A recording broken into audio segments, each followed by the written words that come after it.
You ever been the only family member not included in your sister's emergency group chat? Until they needed someone to fix the disaster they created? I found out about the chat 3 months before my sister's baby shower. Not because anyone told me. Because my mom pocket-dialed me during one of their planning calls. I answered, expecting a normal conversation. Instead, I heard my sister Claire's voice through the speaker. "Did you send the venue deposit?" My mom responded, "Yes, but we're still short on the catering." "Should we ask?" "Don't." Claire cut her off. "She'll just make it weird. You know how she gets about these things." I stayed silent. Held my breath. My aunt chimed in. "Plus, do we really want her involved? Remember Thanksgiving? She wore that awful sweater." They laughed. All of them. My mom, my sister, my aunt, my cousin Beth. I hung up before they noticed I was listening. That night, I opened my family group chat. The one I thought we all used. I scrolled up. The last message was from me. 2 months ago. Asking if anyone wanted to grab dinner. No responses. Just me, talking to myself. I checked my sister's Instagram. Photo after photo of planning sessions.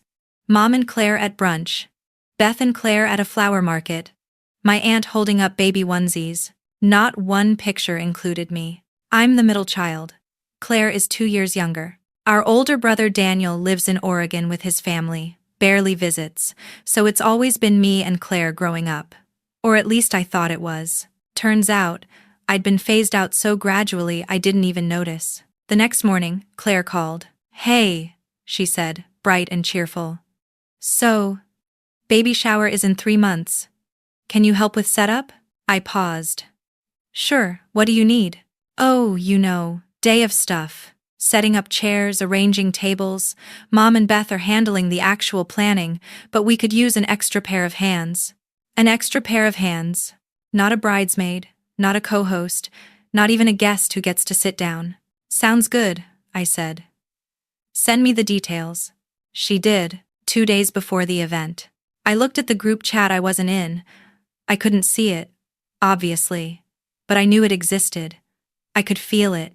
Every time my phone buzzed with a text from Claire that was just logistical. Every time my mom called to ask me to bring paper towels or pick up ice, they were planning something beautiful. Together. Without me. And I was the help. I thought about confronting them. Asking why I wasn't included. But I already knew the answer. I wasn't the right kind of daughter. The right kind of sister. Claire was the golden child. Married at 24 to a man my parents adored. Pregnant at 26. Perfect timing. Perfect life. I was 31. Single. Working as a freelance graphic designer, which my dad still didn't understand as a real job. I'd never been married. Never even been close. At family dinners, they asked Claire about nursery colors and baby names. They asked me when I was going to settle down. I stopped going to family dinners.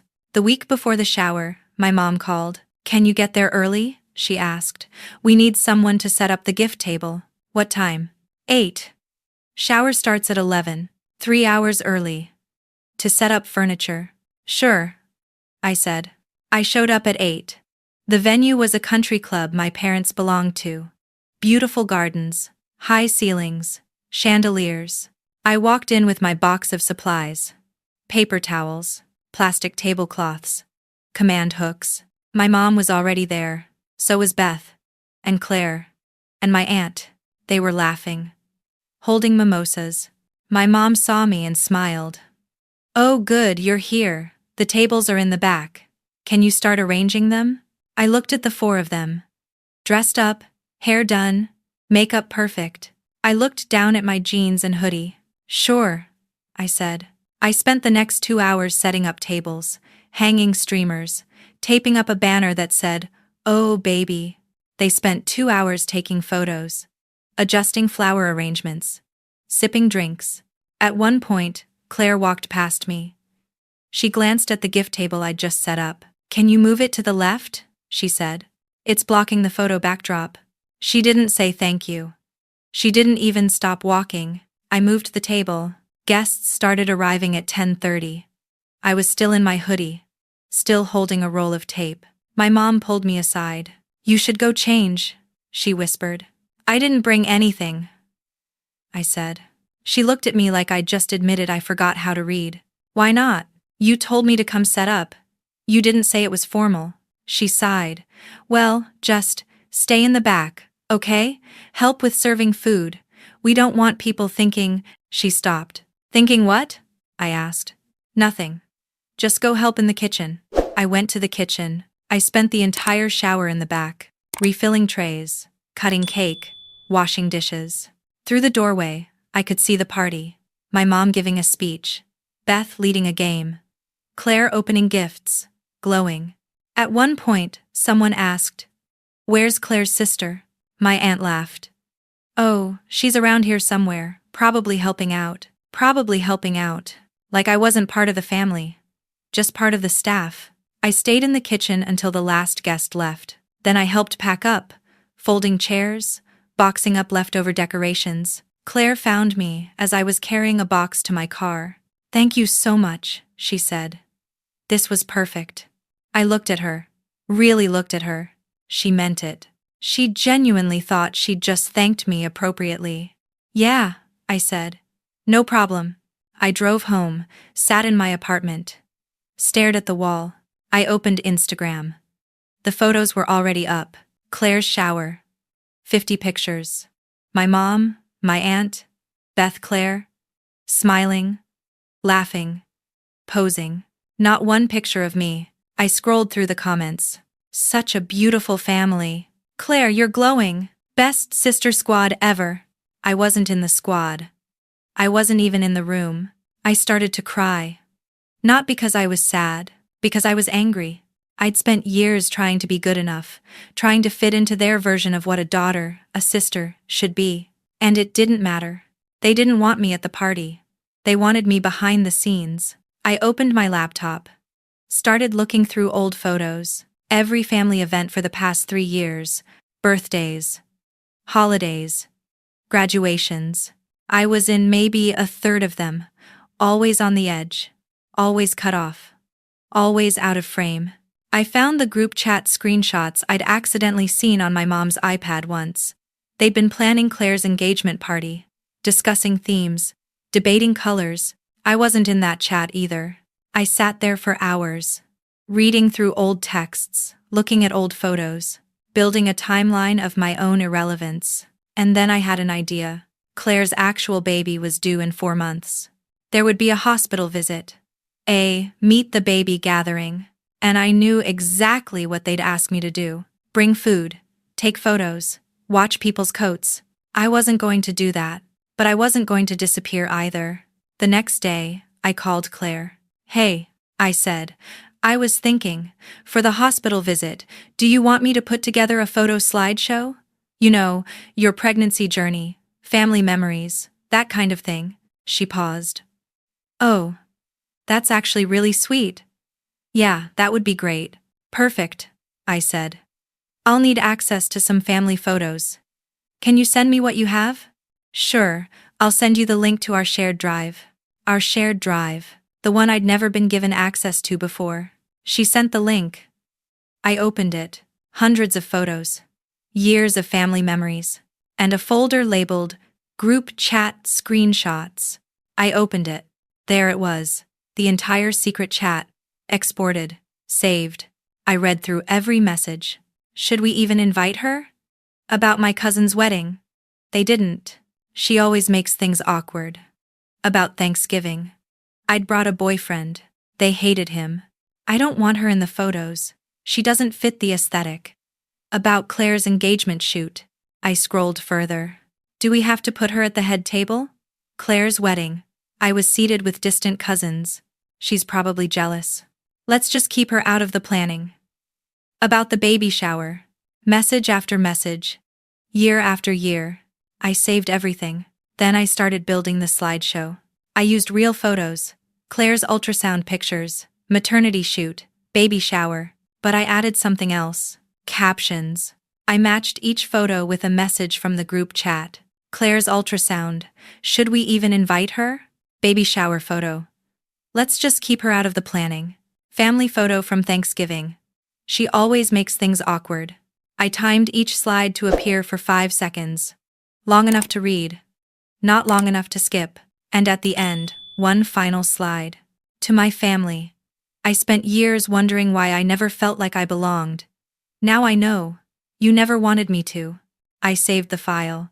Sent it to Claire. Here's the slideshow, I texted. Can't wait to see everyone at the hospital. She responded immediately. Oh my God, this is amazing. Thank you so much. She didn't watch it. I knew she wouldn't. She'd just trust me. 4 months later, Claire went into labor. I got the text at 6 a.m. Baby's here. Come to the hospital around 10.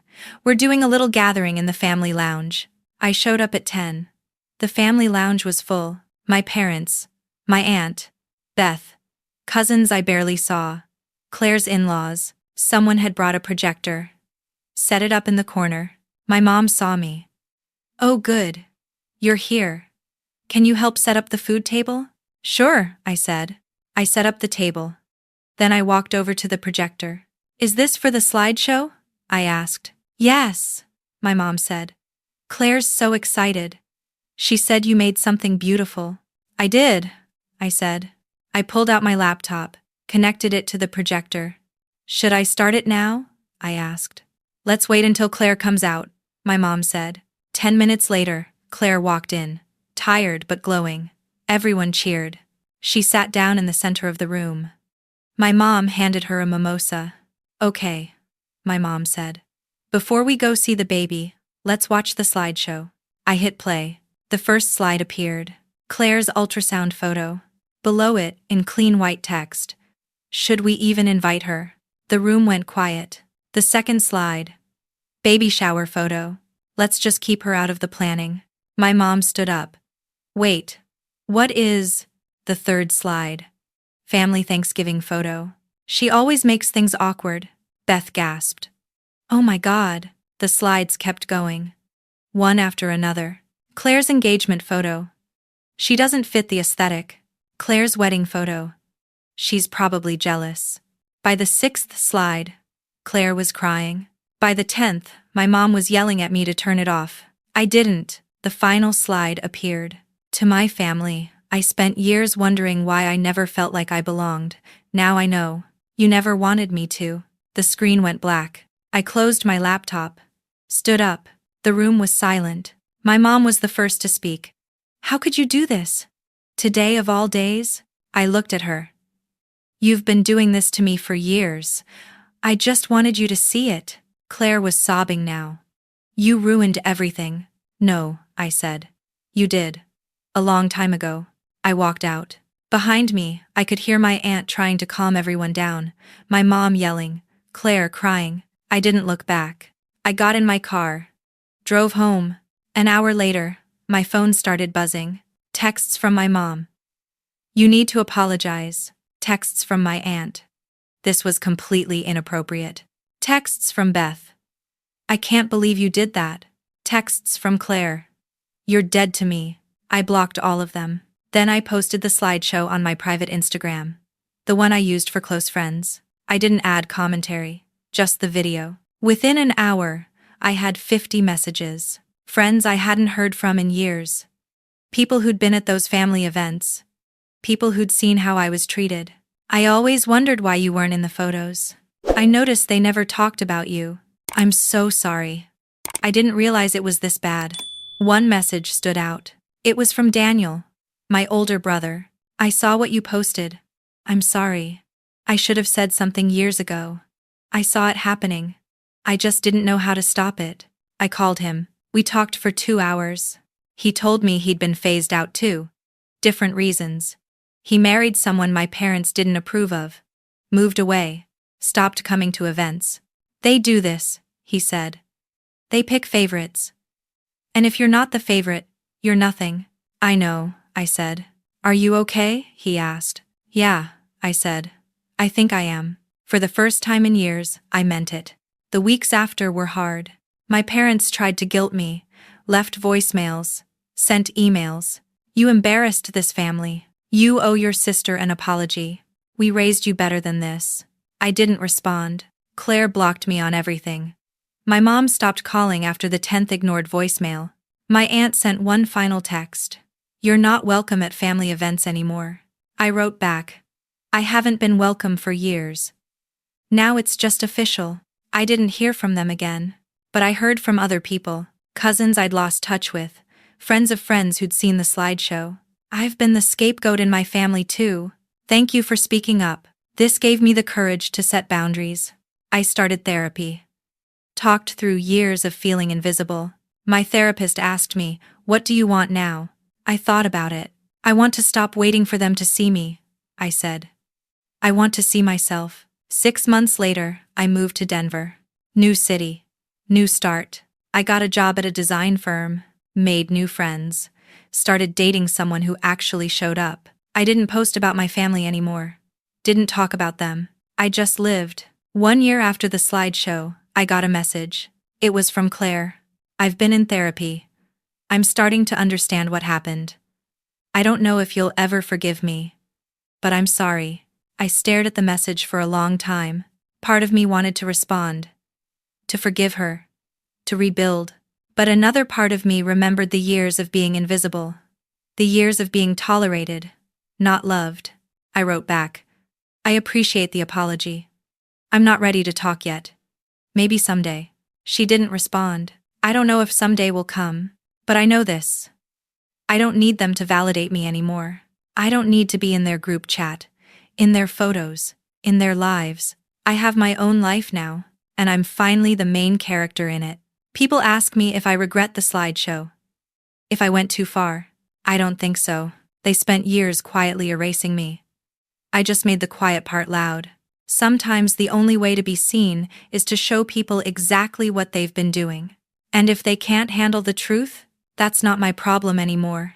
I didn't ruin my sister's baby celebration. I just stopped pretending their cruelty was normal. And honestly, that's the best thing I ever did for myself.